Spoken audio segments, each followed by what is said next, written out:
the palace of the Igbo, we also have apartment there for special guests like governors and ministers, and in future I know that we the Igbos will provide president in Nigeria, and I know that the president that will rule Nigeria at time to come must be an Igbo man, and one day by the special grace of God he also going to be part of those that are going to lodge at the guest house there in Igbo village. In that Igbo village, my good brother, what I want to do there is we'll create streets there. We'll create streets that will represent the names of the ancient Igbos.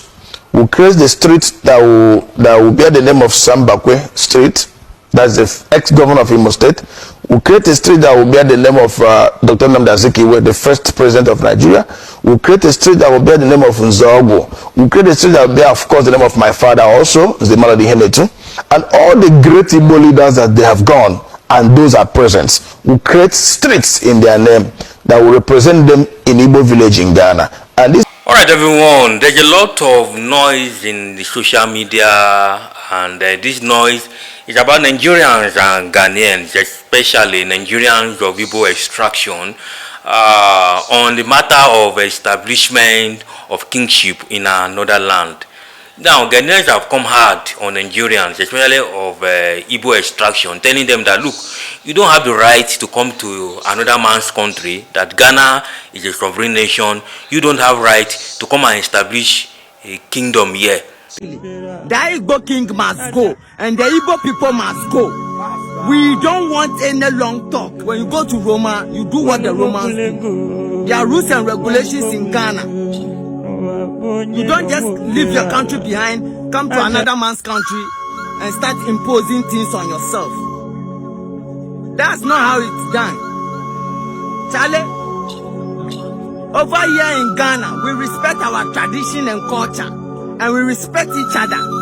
That is why you see the peace which we are living in today in Ghana.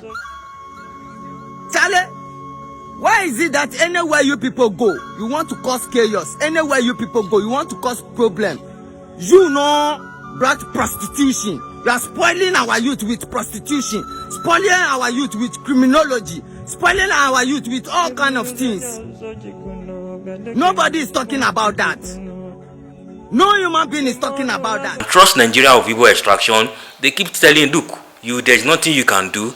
Or there's a particular video of a particular man telling Ghanaians that Igbos own the economy of Ghana, that the Nigerian banks that are there are owned by Igbos, that if Ghanaians mess up, Nigerians are going to close those banks and they have nothing for themselves. Now, I will leave you to watch several reactions from Nigerians and several reactions of Ghanaians concerning this subject matter. I will see you in the next video.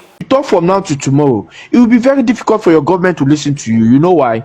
Because a lot of your banks that your government officials put their money into, those banks belongs to Igbos. We can decide to close those banks and your country will become bankrupt.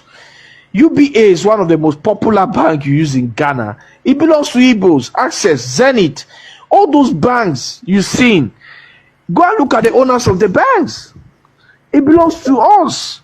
Then again, let's go and use your Google. You have two phones. You can Google who's the owner of UBA. Then you look at his tribe, United Bank of Africa, who's the owner. And you type what tribe does it come from. You type who's the owner of Access Bank. You look his name. You type which tribe does it come from. Who's the owner of Zenith? You look his name and type which tribe does it come from. So then go again and look at the phone you guys use. The most used phone in Ghana is Technophone. Technophone is still produced by the Igbos. Infinix, Itel, still produced by the Igbos. I don't know, like how you think you can fight such people? Is it fighting? You don't have the economic power to fight the Igbos. If you want to fight the Igbos, you will need an economic power, not by one rich man. Yeah, you will need a collective of very rich communities to fight them, because we are into your economy already.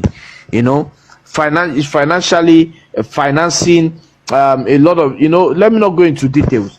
So how can you fight the Igbos? Is it by going online and calling your government? Your government is not going to do anything, because your government is going to lose a lot of things. a lot of importation in your countries, a lot of importation of goods coming to your countries. Those importation are run by the Igbos. If you don't know Igbos, your importation business in West Africa cannot really go successfully. Go and verify, go and ask questions.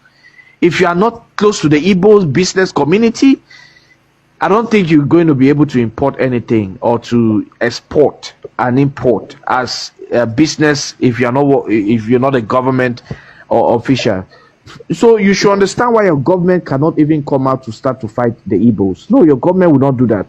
No. Leave you to watch several reactions from Nigerians and several reactions from Ghanaians concerning this subject matter. I will see you in the next video. This message is going straight to my Ghanaian brothers. Please, my Ghanaian brothers, there are some revelation I want to reveal to you guys. You see this Nigeria that you are telling us now that you want them to leave from your country. Those Nigerians are the people who are trying to boost your economy. Go and fast check and Google about the Igbo race in West Africa. The Igbos don't call themselves Nigerians because Nigeria is imposed on us. Igbos are being targeted in Nigeria. They are targeting us because we are good in economy. We are very, very, very good in economy. You can be doing whatever you are doing, we will keep you quiet. You can be the president, we will keep you quiet. But the economy is in our hand because we all are economics. So what Nigerians are trying to do now is to make you to push out the Igbos. And when you push out the Igbos, your economy will be in Jupiter. In Jupiter. So they want to jeopardize your economy. Ghanaians, please, don't be insane.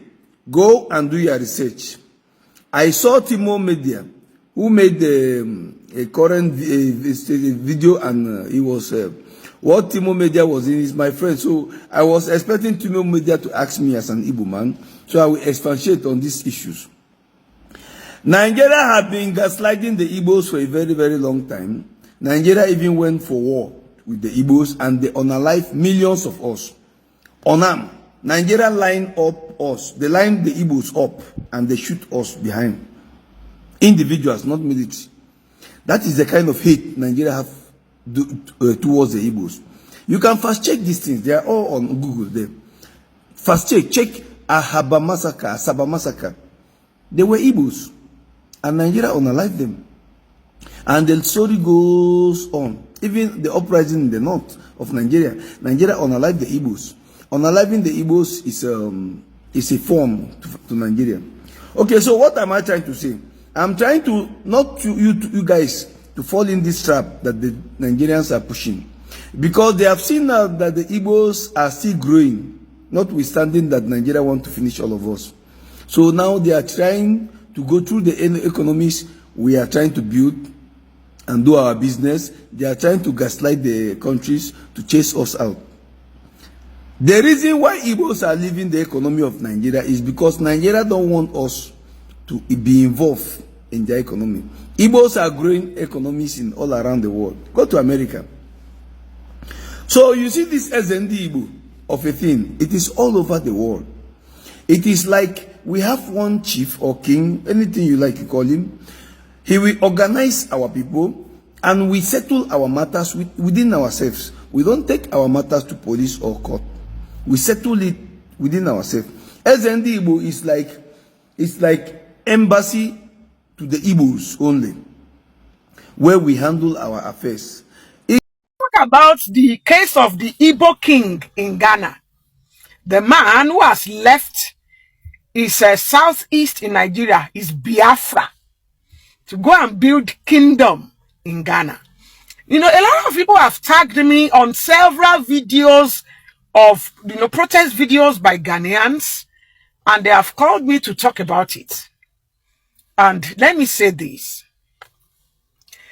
Igbo people, why is it that you love to defend yourselves even when you know clearly your brothers or your sisters are not doing the right thing? Why? You know, when people tagged me on these videos, I went to the comment section and I saw what some of you guys were saying in the comment section. Some of you would say that he didn't say he was going to build the kingdom. Now, I've seen several of the videos because the Ghanaians have started posting the videos where he actually said he was going to build a kingdom in Ghana. And from the description of what he said he was going to do in Ghana, I am not sure even the United States would allow such. Yes, I'm not sure. So, Igbo people, why is it? I remember when Amaka Otapiapia did what she did, then you guys were all out supporting him and defending him and reposting the video of Oluremi Tinubu, where she never even claimed she was going to use Otapiapia to unalive anybody. You were busy posting the video of the Oba of Lagos, who actually cursed. He didn't say he was going to do something, he only cursed. Now, you have started defending this person in Ghana. Don't you think that these people are disgracing you? And not just disgracing you, because you are outside of Nigeria, you are disgracing other Nigerians. What many of you do not know is that the Ga in Accra, they have ties with Ile-Ife. The Ewe of Ghana, of the ones in Togo, they have ties with Ile-Ife and Oyo.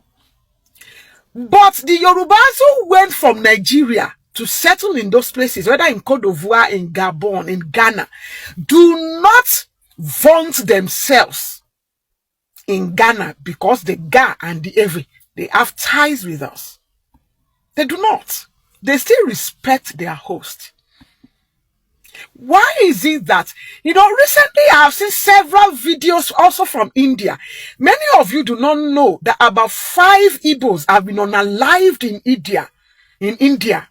Not quite long, like in 2 months, about 5 Igbos have been unalived in India. And why? What is the reason? It is this issue of not wanting to respect your host. The same thing you are doing in Nigeria, especially in Yoruba land, and Yorubas are complaining about. You have now imported, you have exported it. Now, this thing you are doing in Ghana and other places, is it not justifying what the Yorubas have been saying? Is it not? I saw that some of those ones who always speak for you, they have made videos to say that it doesn't mean anything. And then I was commenting somewhere, and one Igbo came to tell me that did Yorubas not found a kingdom in the US? That how can Yoruba found a kingdom in the US and Igbos cannot found kingdom outside of Nigeria? That is it fair? Please, are you in competition with Yoruba people? Are you? Now, the Oyotuju you are referring to in the US was not founded by Yoruba people. It was founded by African Americans who claim to have traced, by DNA their ancestry to Yoruba land, and who are also practicing the Yoruba religion called the Sheshe. They wanted to be connected to the Yoruba people, and they came to the Ooni of Ife, the late Sijuade, and said they wanted to found a kingdom called Oyotuji in the US. And Sijuade approved it. And the US government approved it. And you can go to that Oyotuji. It is far from what you guys are planning to do in Ghana. I want to appeal to all well-meaning Igbo people, whether in the diaspora and in Nigeria, political leaders of Igbo people, they are traditional rulers.